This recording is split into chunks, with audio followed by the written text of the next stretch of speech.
Welcome back to our channel. Mm?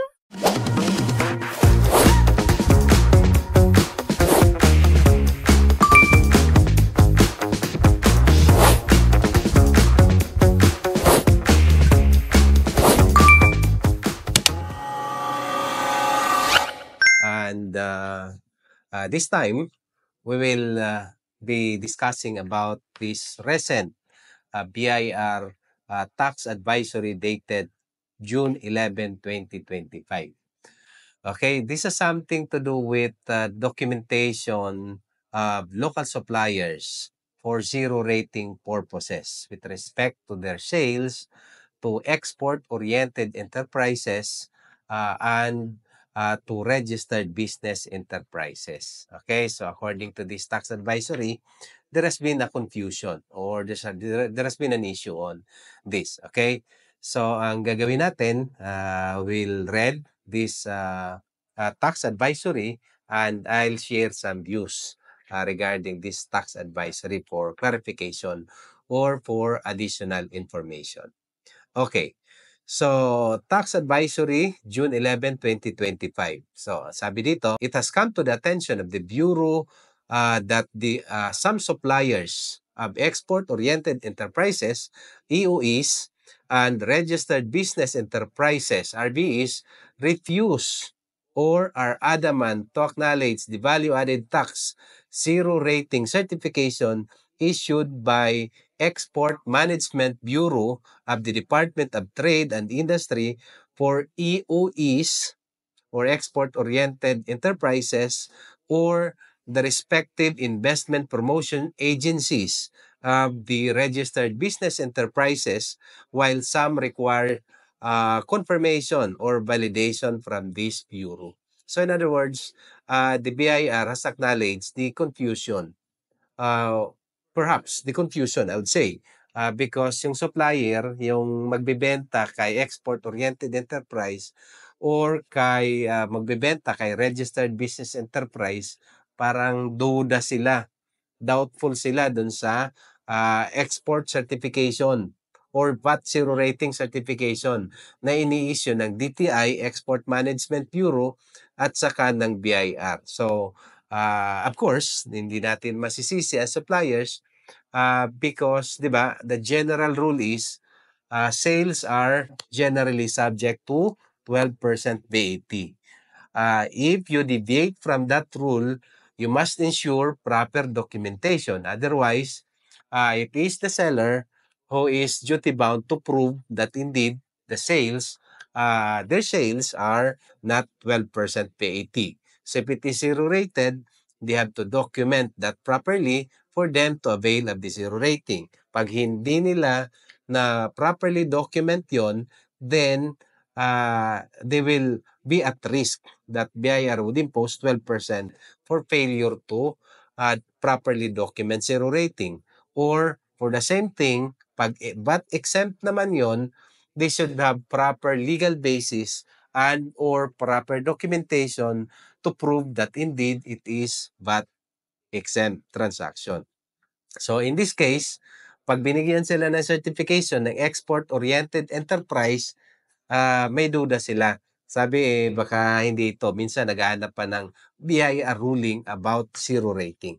Or for the same thing, pag sila nagbenta papunta sa registered business enterprise, ibig sabihin mga PESA registered, mga BOI registered, mga Clark Development Corporation registered, so Big Bay Metropolitan Authority registered entities. So mayroong ini-issue na corresponding VAT zero rating certificate ang investment promotion agencies. Okay? So, like PESA, investment promotion agencies, yung PESA, yung BOI, etc. So, sila yon. So, yung supplier, ayun, kino-confirm or nagdududa or they want something else. Okay? Kaya BIR has issued this tax advisory. Okay, so in the next paragraph, BIR said, pursuant to Section 3 and 4 of Revenue Regulations 10-2025, local suppliers of goods and services to qualified export-oriented enterprises or EOEs and registered business enterprises or RBEs are no longer required to apply for approval of VAT zero rating. Okay? Nor are they required to seek confirmation or validation thereof with BIR prior to their sales transactions with the AUR and RBS to qualify for VAT zero rating. Okay? So, in other words, BIR is saying, dati, mayroong ganong requirement. Okay? Pag zero rated ang transaction, effectively zero rated, kailangan ng approval, pre-approval or prior application from the tax authority.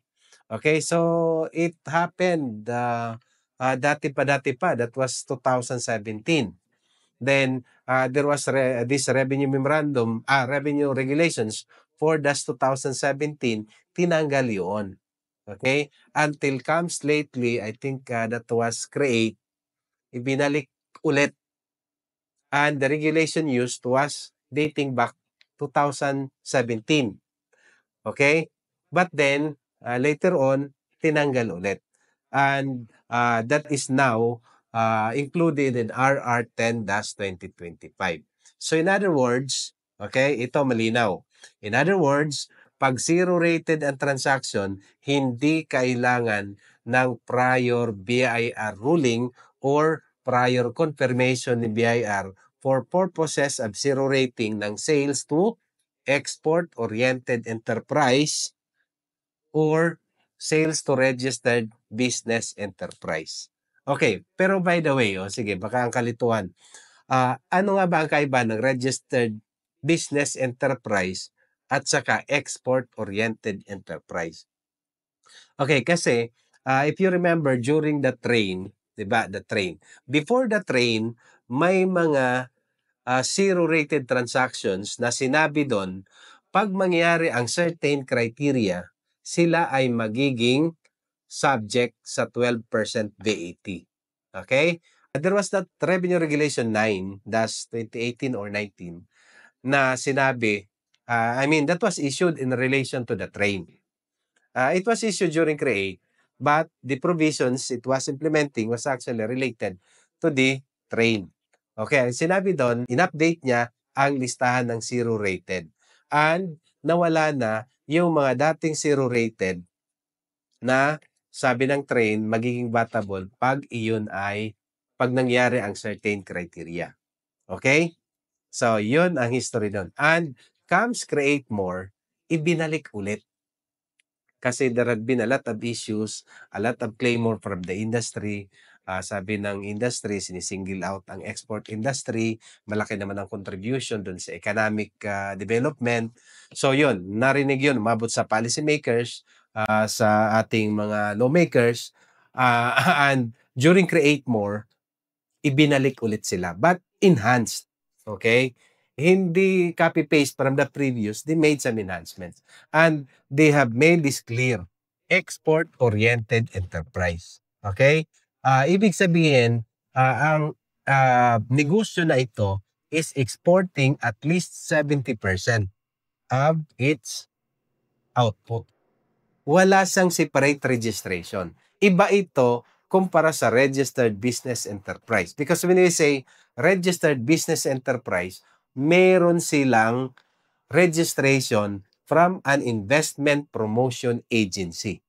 Okay? Philippine Economic Zone or PEZA or BOI or Clark Development Corporation or Subic Bay Metropolitan Authority. I think there are about 19 investment promotion agencies.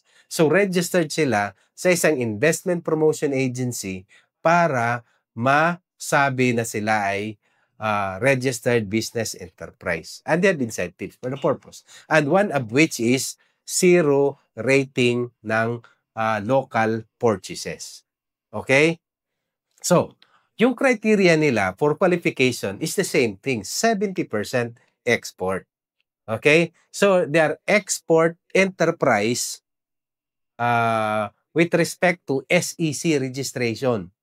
Kasi sa SEC registration, itong mga export enterprise, dalawa yun, export enterprise or domestic market enterprise. Pag export enterprise sa SEC, 60% para pag may-arian ng more than 40% foreign. Okay? Pag sinabi namang incentives for PESA, for example, 70% ang percentage na ginagamit.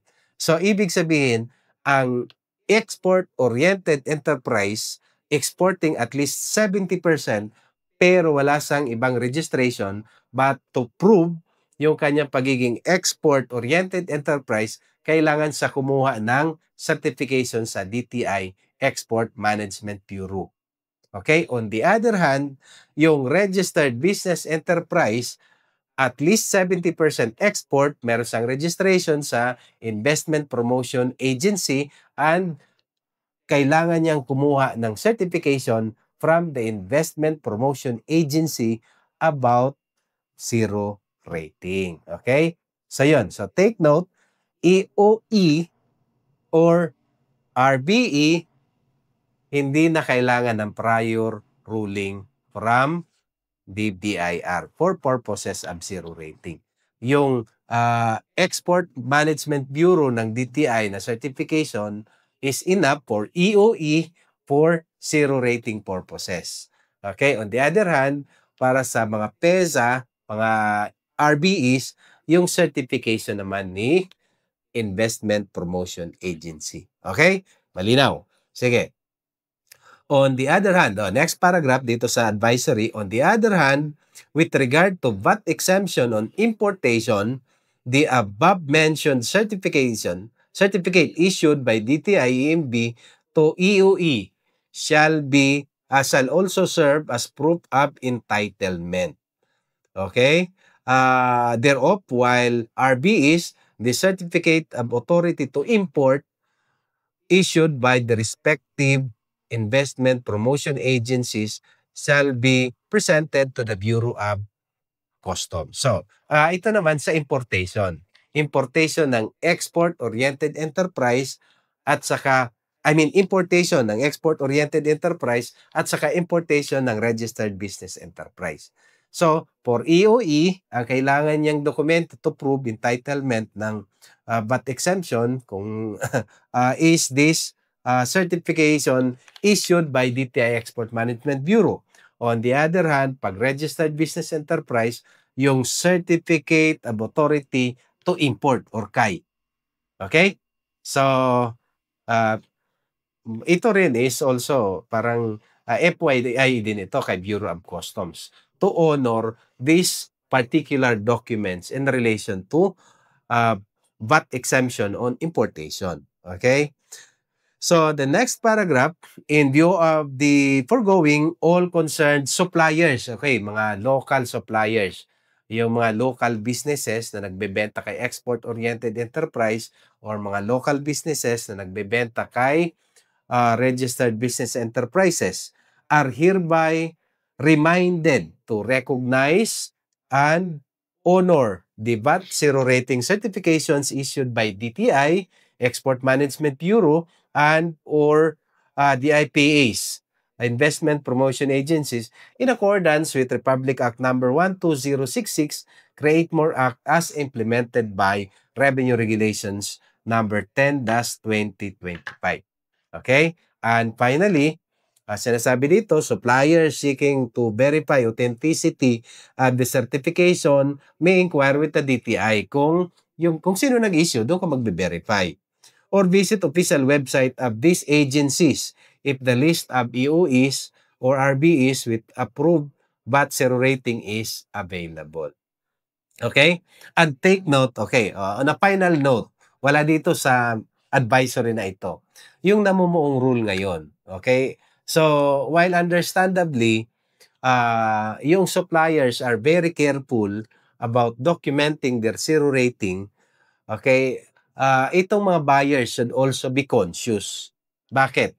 So, itong unang part ng advisory is para sa suppliers. The other part naman is para sa para sa buyers, yung EOEs at saka yung RBEs. Okay? So, itong final note ko is for the EOEs at saka sa RBEs. Bakit? Yung namumuong rule ngayon, Kung ang transaction is zero rating, at saka ipinasa ng supplier sa buyer na dapat zero rated, the jurisprudence would say they are not eligible for VAT refund. Okay, be careful. Ano ang recourse mo na buyer kapag zero rated yan, pinasahan ka ng VAT, nagbayad ka ng VAT? Sabi ng jurisprudence, hindi ka allowed mag-refund kay BIR. Kung hindi, i-reimburse mo yun, kukunin mo ulit doon sa seller. Ang hindi malinaw sa jurisprudence, kung ikaw seller, ay allowed ka mag-refund kay BIR. Okay? So, yan, medyo ano pa yun. But, so in other words, both parties, the seller and the buyer should ensure na kung iyon ay zero rated nga. Okay? For the seller, proper documentation. For the buyer, yung thought of refund kung ipapasahan siya ng 12% PAT. So, this should come up with a common understanding. Okay? So, we hope we're able to shed some light on this advisory. Okay? So, feel free to post your comments, send us message for clarification, and we'll be happy to entertain and coordinate accordingly. Okay? Thank you, everyone, and good day. See you around in our next episodes. Bye-bye.